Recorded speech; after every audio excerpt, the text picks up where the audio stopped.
क्या चाय पीने से आयरन, कैल्शियम और खून की कमी होती है, और क्या यही वजह है कि हमारे पाकिस्तान और भारत में अक्सर लोगों के जिस्म में खून की कमी है, उनके घुटनों में तकलीफ रहती है और वो कमजोरी का शिकार हैं। इसलिए इस वीडियो में आपको चाय पीने के फायदे और नुकसान बताएंगे, कब चाय पीनी चाहिए और कब चाय का इस्तेमाल नहीं करना चाहिए, एक दिन में आप कितने कप चाय का इस्तेमाल कर सकते हैं, चाय से होने वाले नुकसान से बचने के लिए आपको क्या करना चाहिए, और चाय बनाने के दौरान हम कौन सी ऐसी गलतियां कर देते हैं जिस वजह से चाय हमारे लिए बेहद नुकसानदेह बन जाती है। इन तमाम बातों का इस वीडियो में आपको बताएंगे। एक चीज याद रखिएगा कि चाय आपको फायदा पहुंचाएगी या नुकसान, ये इस चीज पर डिपेंड करता है कि आप चाय को बनाते और इस्तेमाल कैसे करते हैं। इसलिए अगर आपके घर में खवातीन और बच्चे हैं तो वीडियो को आखिर तक जरूर देखिएगा। लेकिन सबसे पहले चाय इस्तेमाल करने के फायदों की बात कर लेते हैं। चाय बनाने में वैसे तो दूध और चीनी का भी इस्तेमाल होता है, लेकिन चाय का मेन इंग्रेडिएंट है पत्ती। फिर चाहे ग्रीन टी की पत्ती हो या ब्लैक टी की, इन दोनों में ही लगभग एक जैसे ही अज्जा मौजूद होते हैं। चाय की पत्ती के अंदर पॉलीफेनॉल्स, फ्लेवोनॉइड्स और EGCG नाम के ताकतवर कंपाउंड्स मौजूद होते हैं। ये कंपाउंड्स आपकी बॉडी में बैड कोलेस्ट्रॉल के लेवल को कम करते हैं, एजिंग को स्लो डाउन करते हैं, जिस वजह से आप ज्यादा लंबे अरसे तक जवान बने रहते हैं, कैंसर होने के खतरात को कम करते हैं, आपके सेल्स को डैमेज से बचाते हैं, आपके इम्यून सिस्टम को बूस्ट करते हैं। इनमें ताकतवर एंटीबैक्टीरियल प्रॉपर्टीज मौजूद होती हैं, जिस वजह से आपके मुंह से आने वाली बदबू को भी कम करते हैं। एक रिसर्च में ये बात भी सामने आई है कि ये आपको टाइप 2 डायबिटीज से बचाने में भी मदद करते हैं। सर्दी, जुकाम और खांसी में भी चाय का इस्तेमाल बहुत बेहतरीन माना जाता है। इनफैक्ट अगर आप चाय में लौंग, अदरक और इलायची को शामिल कर इसे पीते हैं तो ये इन बीमारियों का इलाज मानी जाती है। चाय के अंदर कैफीन मौजूद होता है, इसी की वजह से हमें चाय पीने की लत लगती है। ये हमें पूरी तरह से एक्टिवेट कर देता है, हमारे मेटाबॉलिज्म रेट को बूस्ट करता है, सुस्ती और थकावट को दूर भगाता है। ये हमारे ब्रेन को पूरी तरह से अलर्ट कर देता है, जिस वजह से हम बेहतर तौर पर चीजों पर फोकस कर पाते हैं। हमारी मेमोरी इंप्रूव होती है। ये हमारी बॉडी में फैट बर्निंग को भी इंक्रीज करता है, जिस वजह से वजन कम करने में मदद मिलती है। मार्केट में आपको जितने भी वेट लॉस सप्लीमेंट्स मिलते हैं उन तमाम में कैफीन ही मौजूद होता है। इसी तरह चाय में एल-थायानीन मौजूद होता है, जो कि एक अमीनो एसिड है। ये हमारे ब्रेन को रिलैक्स करता है, हमें बेहतर तौर पर फोकस करने में मदद करता है और एंजाइटी वगैरह को भी कम करता है। लेकिन चाय को इस्तेमाल करने के कुछ खतरनाक साइड इफेक्ट्स भी हैं, जिनका सामना आपको उस वक्त करना पड़ता है जब आप चाय को गलत तरीके से इस्तेमाल कर रहे होते हैं। चाय के अंदर टैनिन नाम का एक कंपाउंड होता है, जो कि आपके जिस्म में आयरन को अब्सॉर्ब होने से रोकता है, जिस वजह से ना सिर्फ आपके जिस्म में आयरन बल्कि खून की कमी भी होने लगती है। ये कंपाउंड जिस्म में कैल्शियम के जज़ब होने की रफ्तार को भी कम करता है।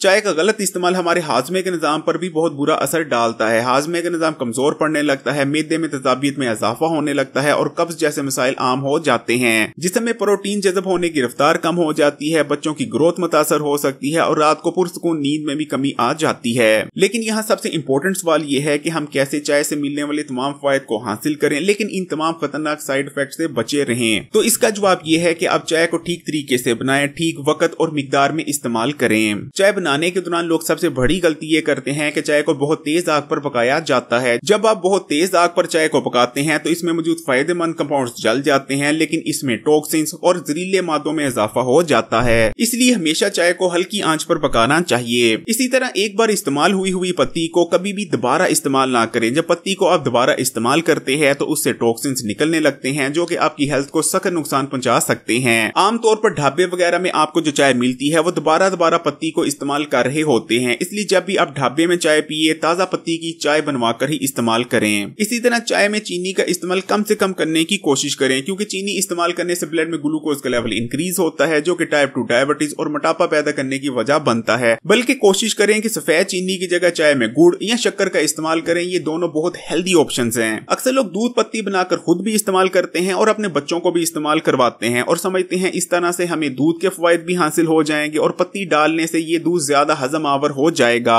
लेकिन दूध में कैसीन नाम का एक प्रोटीन मौजूद होता है, जो पत्ती में पाए जाने वाले फायदेमंद कंपाउंड से बाइंडिंग कर लेता है। दूध पत्ती इस्तेमाल करने से ना तो आपको दूध के मुकम्मल फवायद हासिल हो पाते हैं और ना ही पत्ती के। ये तो थी वो गलतियां जो चाय बनाने के दौरान की जाती हैं। अब चाय पीने के दौरान की जाने वाली गलतियों की बात कर लेते हैं। चाय का इस्तेमाल ना तो कभी खाली पेट करना चाहिए, ना ही रात को सोने से पहले और ना ही खाना खाने के फौरन बाद चाय को इस्तेमाल करना चाहिए। अगर सुबह आप खाली पेट चाय का इस्तेमाल करते हैं तो चाय आपके मैदे में तेजाबियत को बढ़ाने लगती है और आपका हाजमे का निजाम कमजोर पड़ने लगता है। इसी तरह रात को सोने से पहले चाय इस्तेमाल करने से पुरसुकून नींद में कमी आती है और कब्ज जैसे मसाइल भी पैदा होते हैं। और अगर आप खाने के फौरन बाद चाय का इस्तेमाल कर लेते हैं तो आपकी बॉडी खाने में मौजूद न्यूट्रिशन खासकर आयरन और कैल्शियम को ठीक तरह से अब्सॉर्ब नहीं कर पाती और आपकी बॉडी में मुख्तलिफ न्यूट्रिएंट्स की कमी होने लगती है। इसलिए खाना खाने के कम से कम 1 घंटे बाद ही चाय का इस्तेमाल करना चाहिए। चाहिए। एक दिन में 2 कप चाय से ज्यादा का इस्तेमाल ना करें। वीडियो को लाइक करें और अगर अभी तक Hakim Ali health and beauty tips को सब्सक्राइब नहीं किया तो अभी लाल बटन दबाकर इस चैनल को सब्सक्राइब करने के बाद घंटी का आइकॉन को भी दबा दें और ऑल नोटिफिकेशन को भी सिलेक्ट कर लीजिएगा।